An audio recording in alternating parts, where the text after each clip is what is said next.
What's going on? What's going on? Brutus here, bringing you another Town Hall 10 Academy video where we focus on me learning the Max Town Hall 10 game. Hi. Okay, hi. And whatever tips that I've learned along the way, I want to share them in a video about things that's worked for me and I thought are relevant towards the Town Hall 10 game.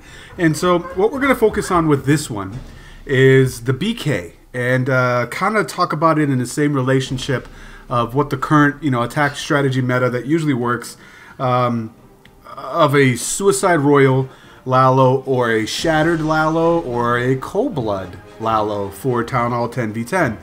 And let's first, I wanted to, again, focus in on specifically the BK because I know he's utilized as a tank quite often. And then it dawned on me, when do you want to utilize the BK as a tank and when do you not? And that flexibility there, and talk about the finer details of when it's utilized and why. So let's take a look at this guy. This is obviously not my BK, but it's a good illustration. He has 3,400 hit points, does about 200 DPS. You take a look at the health recovery with the Iron Fist ability. Not only is it important that he does nearly 500 DPS per swing now for 10 seconds as long as he stays up with that added damage increase, but he also gains about 1,200 hit points to his health. So with the 37 BK that I'll be utilizing for this illustration, I approximately, in totality, get about 5,500 hit points for the BK. When we're thinking about looking at this, how to utilize your BK as a tank for your queen and why it might be utilized better than a golem. So when I looked at this base, I saw a shattered entry, or potentially Cold Blood. They got the close proximity of air defenses near an Infernal Tower and a Queen. There's a whole bunch of stuff that you could say and argue. And at the end of the day, I chose to go with Cold Blood. But then I was only planning on getting one air defense, and then I saw that I could possibly get two on the way in. But I didn't want to cut too much into my troop space. So with two golems, so what this comes down to is basically a 30 troop space discussion. If you bring a golem for a shattered, that's versus not bringing a golem and going cold blood, you gain back and use your BK as part of that tank. You gain yourself back about 30 troop space. Or you can use it in an additional hound. So instead of going two hounds for a Lalo, you could go three. That added 30 troop space really comes in handy. So what I decided to do with this is I'm going to bring one golem, and he's going to tank these point defenses right here. The CC lines like this, and one of the metas out there for defensive CCs is a Hound Loon. It's quite common to have a Hound Loon in the CC, and what that does is if you're expecting your queen to get into this compartment and shoot a bunch of stuff and bring it down, the likelihood of that succeeding is really strained because you're now fighting the Hound, and heaven forbid you don't take down the Infernal Tower or some key point defenses coming at you while your queen's shooting at the Hound. She'll die.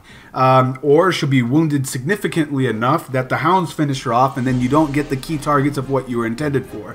So whenever you can try to get surrounding point defenses like this, these shallow air defenses and things like that, without triggering the CC, you want to take advantage of that. And how to do that is with your bowlers.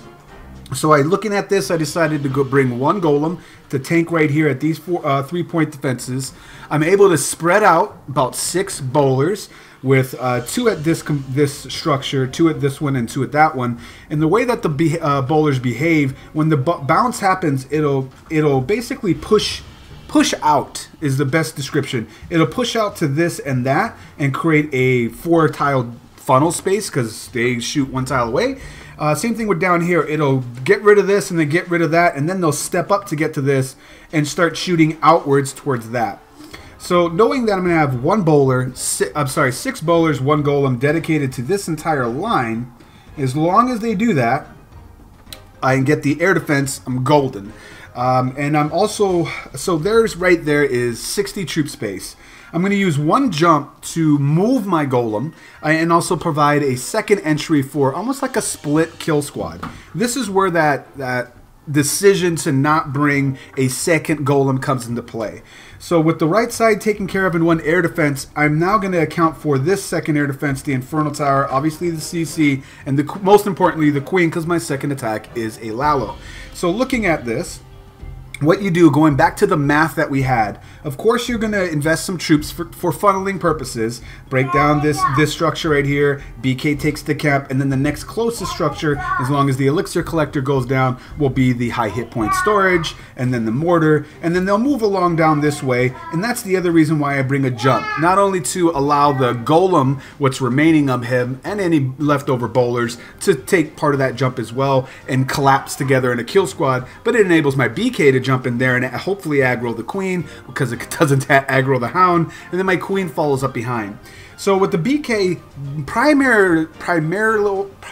oh my god, we now return you to your regularly scheduled program. Anyway, primarily, his job is to get, in this aspect, the Infernal Tower and hopefully the Queen. How I decided to not bring a second golem here was I looked at what point defense would be shooting at my BK. There is not much. There is not much point defense at all. I mean, yes, that's multiple streams, but it'll only take up one stream. So that'll take up 37 non-stop, and I got another point defense right here. So roughly add them together, about 100 or so DPS. And eventually I'll get part of this one as well. So I got approximately about 120 DPS coming at me, or damage per second. You basically quantify that over the course of time. With experience, you could do the math here, but with experience, you kind of know how fast the storage will go down in other structures, when to use that ability or not. And so I knew that I had enough tankage just under the few point defenses, which enabled me to say, no, I don't need a golem. It's wasted. The golem brings me almost 7,000, and I'm generalizing here. A max golem with the golemites and all that, it's even more than that. I believe it's more of 75. I don't need all that extra time because once I get into the core, the Queen is going to meet a Hound Loon, and it doesn't matter what's in front of me. I need to take down that Hound Loon first. So I also saw myself, I'm bringing 18 loons. If I take away 30 troop space, that's 6 loons. And if I'm trying to get this air defense down to this Infernal Tower, to the Queen, to the Sweeper, to this air defense, I have all these structures here on the left side. It's a lot of different angles. And I'd rather have more than 12 loons. That's where the justification came from. So I'm going to send the BK first, plop the Queen right behind so that the Queen will get these things. The last piece of advice with this, I did the math in my head, approximately about 20 to 25 seconds is what I'll get before my BK is kaput. And hopefully it'll bring me enough time to bring down this air defense, and then the Queen will move to the right and join and start heading towards the Infernal Tower and get the Queen ultimately. When do you want to use your BK ability? This is also an important factor. If I use my BK ability as soon as I put him down, I waste out on a good 1,200 hit point time, because remember, he's acting as a tank for me. He's also creating part of the funnel for the Queen behind him. You don't want to use it right away, and it depends on the base, but in this example, I don't want to. I want it to stay taking 1 point defense at a time. He's tanky enough that I'm not worried about losing him before he rounds the corner towards the Town Hall and heads in towards the Infernal Tower. Plus, you don't want your tank to outrun your Queen. So looking at this air defense, what I mean to illustrate that is if I did pop the ability right away, I'll still have this, that Archer Tower will still be tanked by my BK all the way over towards the right, all the way over to the Town Hall. There's no doubt this ring, the BK will stay inside the ring all the way over, so I don't have to worry about something targeting my Queen until she gets into basically the Infernal range. And looking at the Infernal only doing 37 DPS, I don't even care. That's a tickle. That's a tickle. So the plan here, just to recap, is send a Golem over here, tank 3 point defenses, 6 bowlers to get rid of these 3 point defenses and the splash, the mortar, but specifically the air defense. Use a BK to tank and create a funnel for the Queen. This point defense, have him walk down this way, go into the Town Hall. Queen right behind. Her job is to get the air defense and make her way fully healthy and with ability in hand.